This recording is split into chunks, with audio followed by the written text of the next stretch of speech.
আল্লাহর কসম, যারা ভারতকে সমর্থন করেন, আমি নির্দ্বিধায় বলতে পারি আপনি দুর্নীতির সামনে করবেন অথবা করেছেন। এই জন্য সামনে পালানো লাগতে পারে, জায়গা কাছে, এই কারণে ভারতকে সমর্থন করে। ও জালেমরা তো সমর্থন করতো এই কারণে যে যা করেছি পাহাড়, এ নিয়ে তারা আমেরিকা একবারে যাওয়া যাচ্ছে না, গেলে আগে দাদার কাছে, এরপরে ওখান থেকে। এই জন্য এত সাপোর্ট করতো, এমনকি স্বামী স্ত্রী বানিয়ে ফেলেছিল। আর শয়তানরা পালিয়েছেও ঠিক দাদার কাছে। 300 এমপির ভেতরে প্রায় 280 জনই দাদার কাছে, আর বাকি কয়েকটা আমি বিভিন্ন দেশে পেয়েছিলাম, সিঙ্গাপুরে, মালয়েশিয়া, থাইল্যান্ডে, ইন্দোনেশিয়া, বড় বড় যে দেশগুলোতে আমি গেছি, যে দেখি ওই দেশে ওরা হোটেলে থাকে। মালয়েশিয়া যে হোটেলে উঠলাম, ইন্টারন্যাশনাল হোটেল, নিচে নামলাম, দেখি 2 শয়তান বসে চা খাচ্ছে আর পেপার পড়ছে। কি গো হুজুর, আমরা আগেই পালিয়েছি, আপনি একটু দোয়া করেন আমাদের জন্য। আমার বলছে আপনি চা খান, আপনার চা খাওয়া যায় না।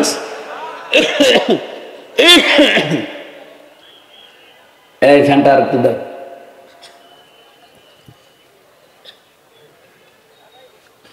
আমি আবার রিপিট করছি, যারা দাদা বাবুদের সমর্থন করেন, এখানে অনেক গোয়েন্দা আছে, আমি জানি, আপনি ছেড়ে দেন, আমার কোনো ভয় নেই জীবনের উপরে, কারণ আমি মরণের ঘর থেকে ঘুরে এসেছি।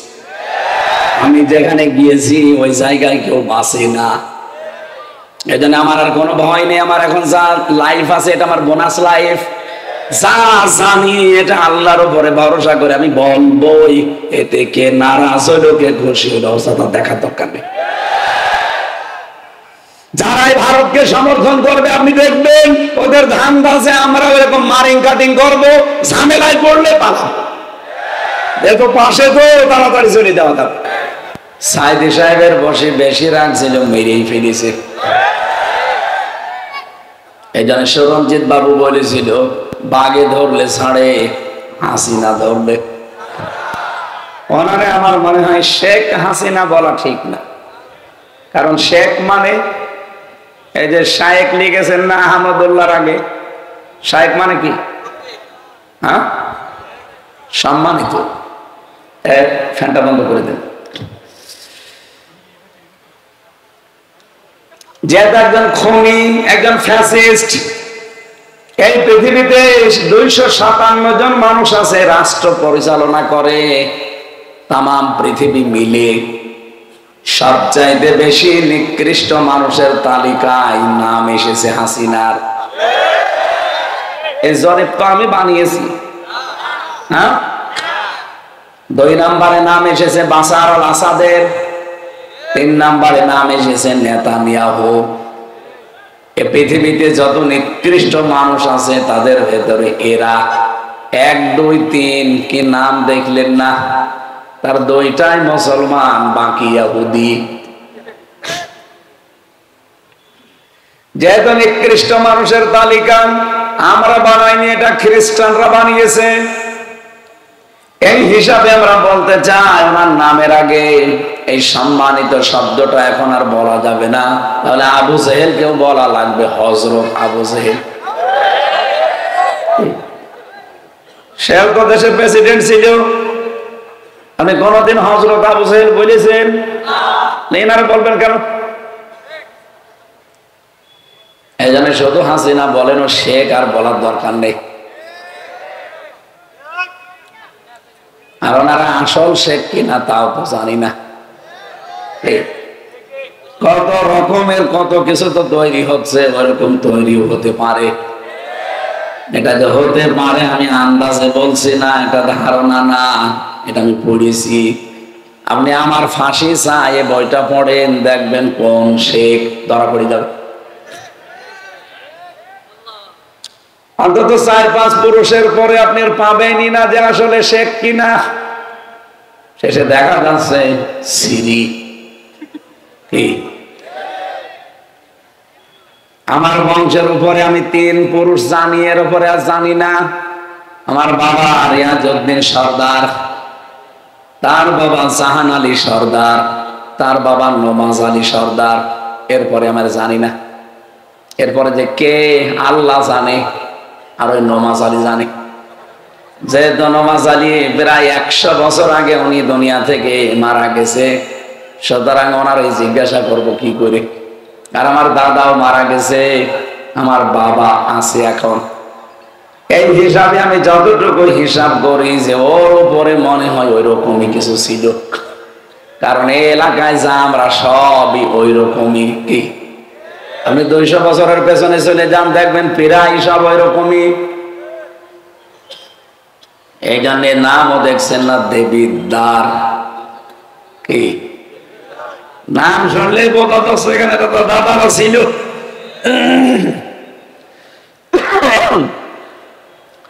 আর কুমিল্লাবাসী সম্মানিত মানুষদেরকে যারা সম্মান দেয় না, অসম্মান করে, আল্লাহ বলেন এটা জালেমদের কর্মসূচি, এটা 2 নম্বরে। এই জন্য অসম্মানিত করা সম্মানিত মানুষদের, আর দেশের ভেতরে বিশৃঙ্খলা তৈরি করা, দুর্নীতির আঁকড়া বানানো প্রতিটি জায়গা, এই কর্মসূচি গুলো জালেমরা ক্ষমতায় গেলে হাতে নেয়। আগামীতে যারা যাবেন অন্তত এই 2টা হাতে নেবেন না। কিন্তু অনেকেই দেখছি হাতে অলরেডি নিয়ে নিয়েছে। এই দেখেন 5 তারিখের পরে কি চাঁদাবাজি বন্ধ হয়ে গেছে? আগে ছিল এক কায়দা, এখন শুধু হাত বদল হয়েছে। চাঁদাবাজি একটা দুর্নীতি না? আরো জোরে বলেন, এটা একটা ফাসাদ না, বিশৃঙ্খলা। জালেমরা তো ক্ষমতায় বসার পরে এরা দুর্নীতি আরম্ভ করে, আর আপনি না বসেই শুরু করে দিয়েছেন। 2 নম্বরে সম্মানিত মানুষদেরকে যারা অসম্মান করবে, বাংলাদেশে অনেকে আরম্ভ করে দিয়েছে। মাওলানা মিজানুর রহমান আজহারী এই জেলার সন্তান, তার নামে অনেকে এখনো চেয়ারে পায়নি, বস ধর্ম ব্যবসায়ী। কে বলেছিল যে একদল খেয়েছে আর একদল রেডি হয়ে আছে? আপনার তো নাম বলেনি। রেডি হয়ে মাসে আগামীতে যারা ক্ষমতায় আসবে তাদের বুঝিয়েছেন, আগামীতে আপনি আসবেন, আপনারা গ্যারান্টি দিল কে? আগামীতে তো জামাত ইসলামও আসতে পারে, খেলাফত মজলিসও আসতে পারে, চরমনায়ও আসতে পারে। আপনি গায়ে নেবেন কেন? প্রশ্ন আসতে পারে, ওদের লোক নেই, ওদের নাম বলেন কেন? আরে বেটা, পাকিস্তানের দিকে তাকান তো, ইমরান খান যখন পাশ করেছে বড় বড় দলকে টেক্কা দিয়ে, ওই সময় কিন্তু পাকিস্তানের অনেক উপজেলা লেভেলে তার অফিসও ছিল না। আপনি পড়েন ইতিহাস পাকিস্তানের। ইমরান খান পাশ করেছিল যে সময়, ওই সময় কিন্তু পাকিস্তানের ওখানে অনেক উপজেলা, অনেক থানাতেও তার অফিস দলীয় ছিল না। অথচ যাদের নাম বললাম এদের অফিস কিন্তু প্রত্যেক জেলায়, প্রত্যেক উপজেলায়, প্রত্যেক থানায়। কি কথা বলেন না কেন? আর যে সুর এখন শুনতেছেন, বাংলাদেশে খেলাফত, চরমনা, জামাত, এরকম 12টা বড় বড় দল ইসলামের নাম নিয়ে যারা চালায়, ওরা সব অলরেডি সিদ্ধান্ত নিয়েই ফেলেছে যে আগামীতে আমরা সবাই মিলে একটা বাক্স দেব ইসলামের।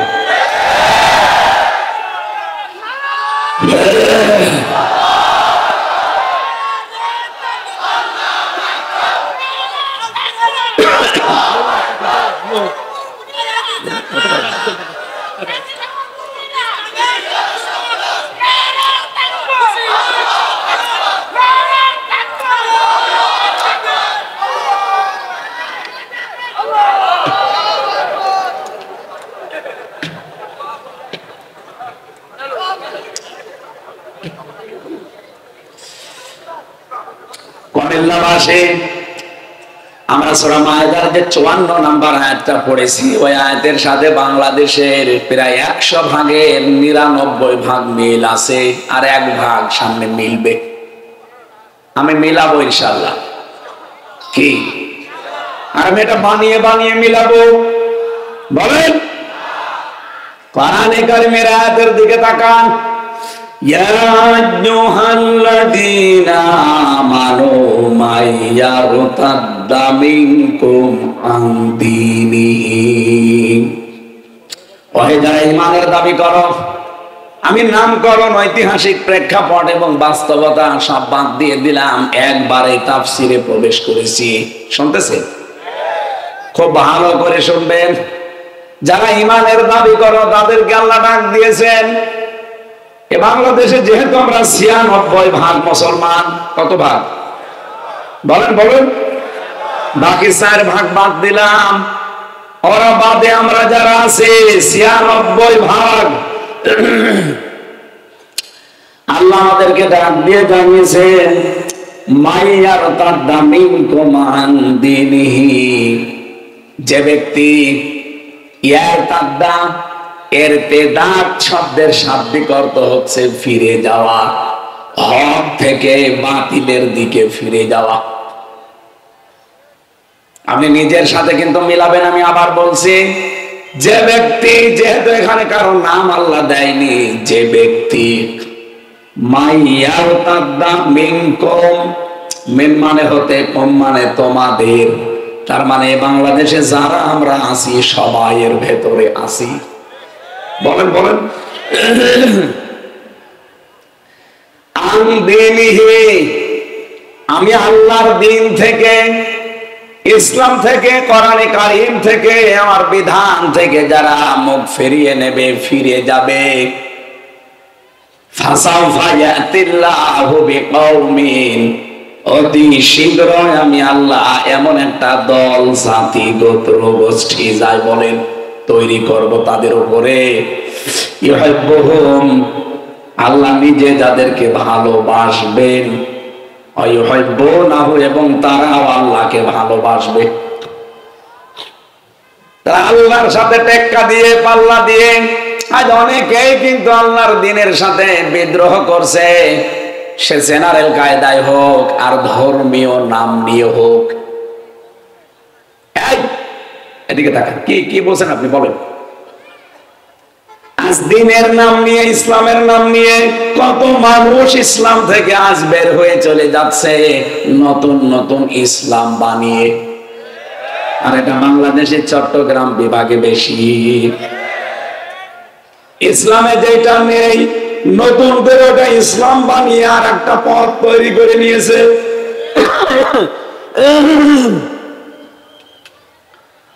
জিকিরের নাম নিয়ে, দরবারের নাম নিয়ে, পীর সাহেবের নাম নিয়ে, মাজারের নাম নিয়ে, আল্লাহর ওলিদের নাম নিয়ে এমন এমন রাস্তা বানাচ্ছে, আপনি নবীজির ৬৩ বছরের জীবনে সেটা পাবেন না। কি নবীজির ৬৩ বছর পুরাটা পড়ে আছে, একটু পড়ে দেখেন। আর রাহিকুল মাকতুম অথেন্টিক, এটা আমি প্রায় ১৩টা গ্রন্থ নবীজির জীবনের উপরে পড়েছি। নবী রহমত, মানবতার বন্ধু মুহাম্মদুর রাসূলুল্লাহ, আর রাহিকুল মাকতুম, সিরাত ইবনে হিশাম, সিরাত বিশ্বকোষ, এইভাবে আমি ১৩টা মিলিয়ে পড়েছি। একটাতেও কোনদিন বিশ্ব নবীর ৬৩ বছর জীবনে পাইনি যে উনি একদিনের জন্য, এক বেলার জন্য, ১ মিনিটের জন্য জিকির করেছে খাজা বাবা, দয়াল বাবা। এই এলাকায় তো ইয়া আলী বাবা, শাহ আলী বাবা, ফতে বাবারও জিকির হয়। এটা ইসলামে আছে না ইসলামের বাইরে? এরা নিজেরা নতুন ইসলাম বানিয়ে মানুষকে আল্লাহর আসল দিন থেকে ফিরিয়ে নিয়ে যাচ্ছে।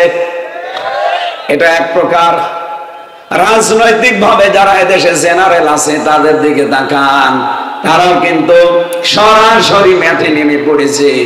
ইসলামকে আজ তারা এই দেশের জনগণের বিরুদ্ধে দাঁড় করিয়ে দিয়েছে। জেনারেল অনেকগুলো দল এদেশে কাজ করছে, তারা আজ দেখতে পাচ্ছি সরাসরি কোরআনের বিরুদ্ধে, আলেমদের বিরুদ্ধে, নবীর বিরুদ্ধে অবস্থান নিয়ে গালি গালাজ সমানে করছে। ওরা মনে করছে আমরা বড় দল, আমাদের লোক বেশি। আরে ভাই, আল্লাহর কাছে কোনো বড় ছোট আছে? বলেন। আল্লাহ বলেন, যারা আমার দিন থেকে, আমার বিধান থেকে, আমার ইসলাম থেকে মুখ ফিরিয়ে নেবে, ফিরে চলে যাবে অন্যদিকে। ফাসাউফা ইয়াতিল্লাহ, ফা দিয়েছেন মাঝখানে, সাউফা দিয়েছেন না। কণ্ঠটা তো ঝামেলা হয়ে গেল।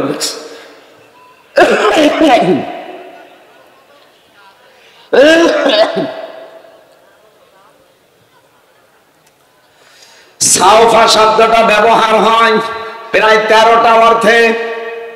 আপনি দেখবেন কোন সেন্টেন্সের আগে যদি আল্লাহ সাউফা, সিন, পদ, লাম এরকম কোন শব্দ ব্যবহার করেন, তার বাংলা অর্থ দাঁড়ায় অতি তাড়াতাড়ি।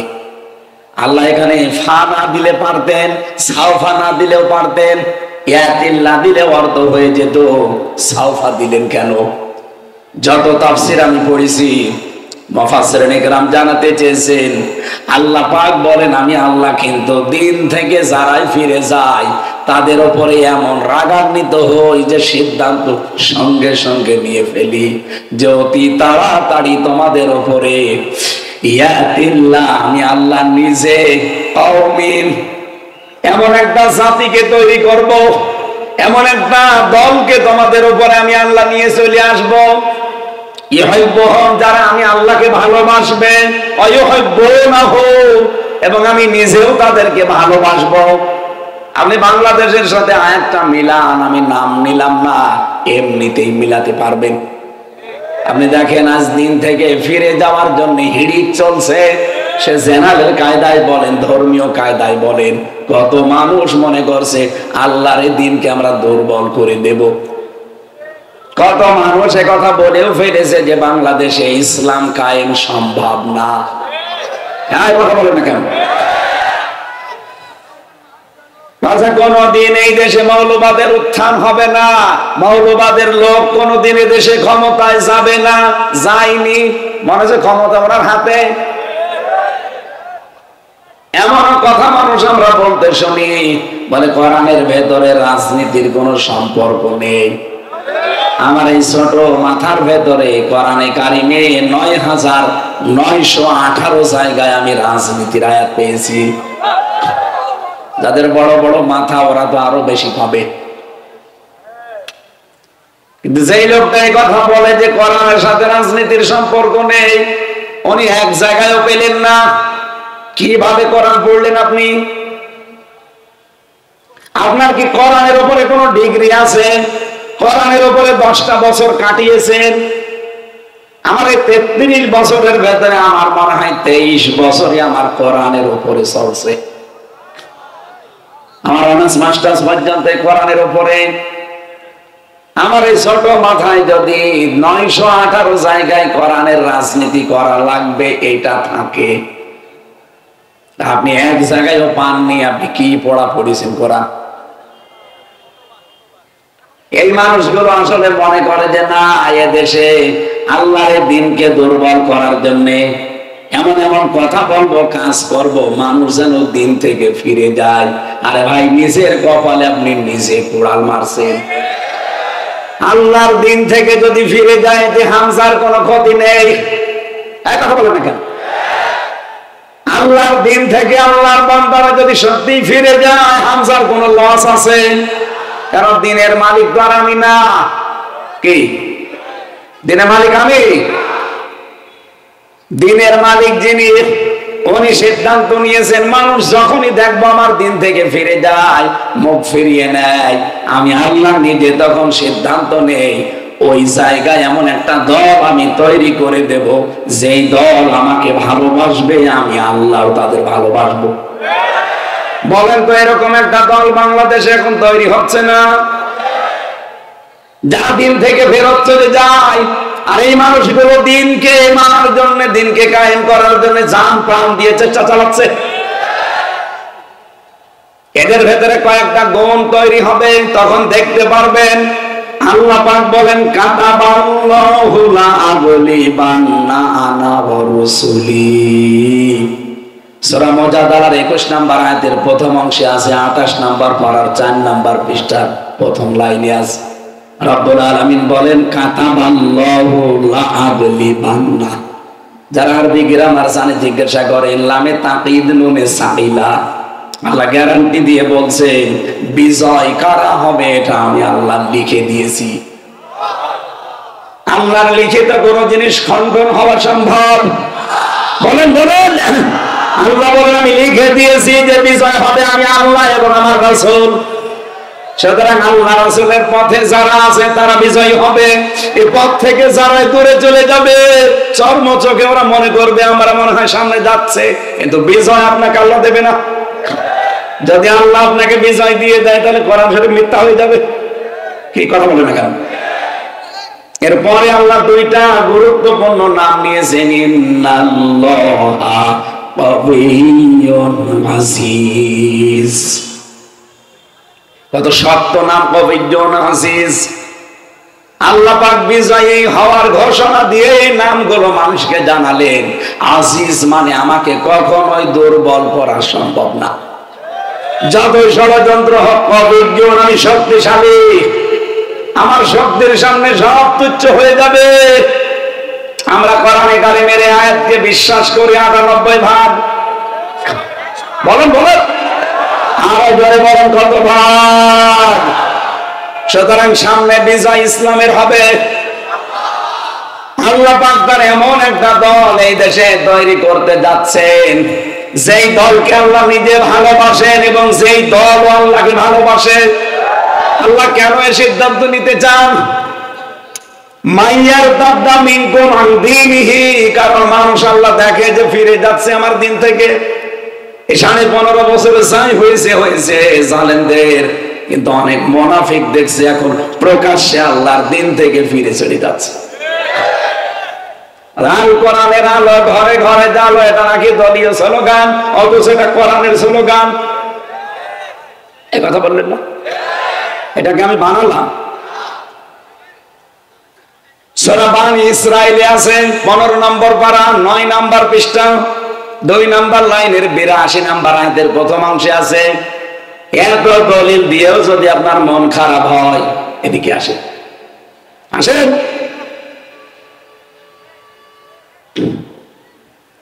রব্বুল আলামিন বলেন, আমুনাজ্জিলু মিনাল কুরআনি মা হুয়া শিফাউন ওয়া রাহমাতুল লিল মুমিনিন। এই কোরআন নাযিল করার ধারাবাহিকতায় এমন এমন বিধান আমি আল্লাহ দিয়েছি যা মুমিনদের জন্য রোগ মুক্তির কারণ। ওয়ালা ইয়াজিদুজ জালিমিনা ইল্লা খাসারা, কিন্তু জালেম যারা তাদের কোনো উপকার নেই। দিন যত যাবে তাদের ক্ষতি বৃদ্ধি হতে থাকবে।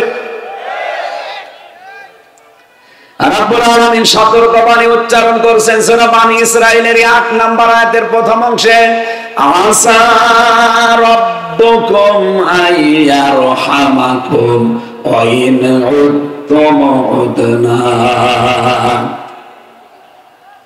যদি আমি দেখি, আশা করা যায় তোমাদের উপরে আমার রহমত, আমার বরকত, আমার রহমত নাযিল হবে। কিন্তু যদি দেখি তোমরাও ওদের মতো আচরণ করছো, আমি আল্লাহ কিন্তু তোমাদের উপরে ওই রকম আচরণ করব। আমার তো মনে হচ্ছে আয়াতটা আগস্টের 5 তারিখের আগে ফের নাযিল হয়েছে। আপনি দেখেন, আল্লাহ বলেন তোমাদের উপরে সম্ভবত আমার রহমত নাযিল হবে। আসা রব্বুকুম, সম্ভবত তোমাদের রব, আইয়ারহামাকুম, তোমাদের উপরে রহমত নাযিল করবেন। ওয়াইন উদতুম উদনা, যদি তোমরা ওদের মতো আচরণ করো, আমি আল্লাহ কিন্তু আমার আচরণ যা করেছিলাম ওদের সাথে তোমাদের সাথে তাই করব। এক কথা বলেন না কেন? আপনি তো দিন পেয়ে গেছেন মনে হচ্ছে। একটু খেয়াল করেন না আয়াতগুলো। সত্যি যদি আল্লাহর সাথে আপনি এরকম বিদ্রোহ আরম্ভ করেন, জালেমদের সাথে আল্লাহ যে আচরণ করেছে আপনার সাথেও সে আচরণ করবে। আল্লাহ বলেন লিল কাফিরিনা হাসিরা, হাসিরা মানে কারাগার। আমি জালেমদেরকে, কাফেরদের জন্য, অস্বীকারী যারা, এদের জন্য কারাগার তৈরি করে রাখলাম, জাহান্নামকে। তাহলে জাহান্নামকে কারাগার বলেছেন আল্লাহ। আমাদের এখান থেকে খুব সতর্ক হয়ে চলা লাগবে। আল্লাহর দিন থেকে ফিরে যে আল্লাহকে আপনি দুর্বল করতে পারবেন না। কি ক্ষতি হয়ে যাবে আপনার দলের।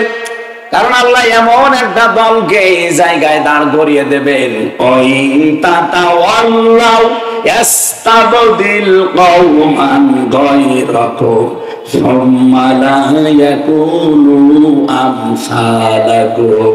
সূরা মুহাম্মদের ভেতরে আছে 26 নম্বর পারায় আল্লাহ পাক বলেন, তাদেরকে আমি আল্লাহ ওই জাতির উপরে এমন একটা জাতি তৈরি করব যারা তোদের মতো হবে না। প্রশ্ন আসতে পারে, আপনি ভাষাটা কি বললেন? তোদের মতো। আপনি তাফসিরে দেখেন, বাংলায় এইটাই লেখা আছে। তোমাদের মতো এত সম্মানিত শব্দ আল্লাহ দেয়নি, কারণ দিন থেকে আপনি ফিরে চলে যাবেন আর আপনাকে আদর করে ভালোবাসা দিয়ে আল্লাহ ডাকবে। এই জন্য তোমাদের বাদ দিয়ে তোদের দিয়েছেন। সম্মালা এখনো আমসালাকুম, যারা তোদের মতো হবে না এমন একটা জাতি আমি তোদের মাথার উপরে এমন একটা দল তৈরি করব যারা তোদের মতো হবে। বলেন বলেন, সেই দলের লোকজনের কাজ কি হবে? আমি তো সামনে ঠিক এই আয়াতটা বাস্তবে মিলিয়ে দেখতে পাচ্ছি।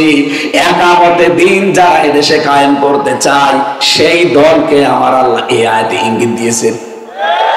বাংলাদেশে তো কত দল আছে, সবাই একামতে দিনের কাজ করে না। কেউ খেদমতে দিন নিয়ে ব্যস্ত আছে, কথা বলে না কেন?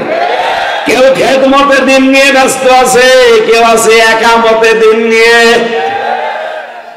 খেদমতে দিন যদি এদেশে কিয়ামত পর্যন্ত হয়, একামতে দিন যদি এদেশে কায়েম না হয়, আল্লাহর কসম, আল্লাহর বহু বিধান আছে আপনি মানতে পারবেন না। বলেন, বাংলাদেশে খেদমতে দিন আছে না নেই? কিন্তু সুদ মুক্ত হতে পারছেন? বলেন। ব্যাংকিং ব্যবস্থার দিকে তাকান এখন। ইসলামী ব্যাংকে যে নিয়ম নীতিগুলো আছে, এইগুলো যদি আজ বাংলার সব ব্যাংকে আমরা জারি করতে পারতাম, হ্যাঁ, এরা 100% সুদ মুক্ত না। যতদিন পর্যন্ত রাষ্ট্রীয়ভাবে জাকাত ভিত্তিক অর্থনীতি কায়েম না হবে, ততদিন এই দেশে সভাপতি না, ও সভাপতির বাপ যদি বাস করে সেও সুদ করে। আমার এই টুপি সুন্দর লাগছে, এর ভেতরেও সুদ আছে। প্রশ্ন আসতে পারে, তাহলে আপনার ওয়াজ শুনে আর করবো কি? আপনি তো সুদখোর। আরে ভাই, এই টুপিটা আমি যে দোকান থেকে কিনেছি, এটা যেই ফ্যাক্টরিতে তৈরি হয়েছে, ওই ফ্যাক্টরির মালিক এই দেশের ব্যাংক থেকে লোন নিয়েছে। আর লোন নিলে তো সুদ দেয় না। বলেন, এদেশের সোনালী, রূপালী, চৈতালি ব্যাংক আছে, চৈতালিও হবে। সোনালী, রূপালী, চৈতালি, অগ্রণী, যত রকমের ব্যাংক আছে, যতদিন পর্যন্ত মোশারাকা, মুদারাবা, মোরাবাহা, বায়ে সালাম, বায়ে ইস্তেসনা, বায়ে মুআজ্জাল, ওয়াহেদা, এরকম প্রায় 32টার উপরে নিয়ম আছে। এইগুলো যখন আপনি ইসলামী অর্থনীতিতে মানতে পারবেন, ব্যাংকিং ব্যবস্থায়, তখন আপনি সুদ থেকে মুক্ত হতে পারবেন। কিন্তু আমরা পারছি না কেন? কারণ দেশে এখনো রাষ্ট্রীয়ভাবে যাকাত ভিত্তিক অর্থনীতি কায়েম। বলেন বলেন। বাংলার মুসলমানেরা ভালো করে মিলান। আল্লাহ যেহেতু একটা দল তৈরি করবে, নিজে বলছেন, যখন আল্লাহর বান্দারা দিন থেকে ফিরে চলে যাবে। আজ কত মানুষ ইসলামের নাম নিয়ে আল্লাহর বান্দাদেরকে দিন থেকে সরিয়ে নিচ্ছে। আমি চ্যালেঞ্জ দিয়ে বলতে পারি, এদেশের হাজারো পীর এই ধান্দায় লেগে আছে। যারা মনে হয় বাতিলের কাছে কিছু পায়, তাছাড়া তারাও তো দেখি মাওলানা, মুফতি, মুহাদ্দিস, আল্লামা, পীরে কামেল, মুজাদ্দেদে জামান, ভারতের কামান, হাওড়ার সেতু, যমুনার ব্রিজ, কত কিছু নামের আগে 14 লাইন ডিগ্রি দিয়েছে। শেষে আবার লেখা থাকে কু সে আ, কুকুর, শ্রীগাল, বিড়াল। তাছাড়া কি কু সে আ মানে কি? কুত্তা বিড়াল হবে না? এরা তো অবশ্যই কামেল পাস করে অনার্স মাস্টার্স করেছে। কি আয়াতগুলো পড়ে না তারা? আল্লাহর দিনের ভেতরে নতুন করে কিছু দিলে সে কাফের। বলেন বলেন। কারণ আল-ইয়াওমা আকমালতু লাকুম দীনাকুম, আজকে আমার দিনকে পরিপূর্ণ করে দিলাম। কিয়ামত পর্যন্ত আমার দিনের ভেতরে কিছু দেওয়া যাবে না, এমনকি দিন থেকে কিছু বাদও দেওয়া যাবে না। বলেন নামাজ যদি দিনের ভেতরে থাকে, যাকাত দিনে নেই, বলেন বলেন, রোজা দিনের ভেতরে নেই, সমাজ কিভাবে চালানো লাগবে দিনের ভেতরে নেই, রাজনীতি কিভাবে করা লাগবে দিনের ভেতরে নেই। নামাজের কথা বললে আপনার আনন্দ লাগে, রোজার কথা বললে ভালো লাগে, সমাজ কিভাবে চলবে তার কথা বলতে গেলে আপনার মন পাওয়া যায় না। রাজনীতি একটা ইবাদত, এই ইবাদতটা বাংলাদেশের মানুষ বোঝে না। কি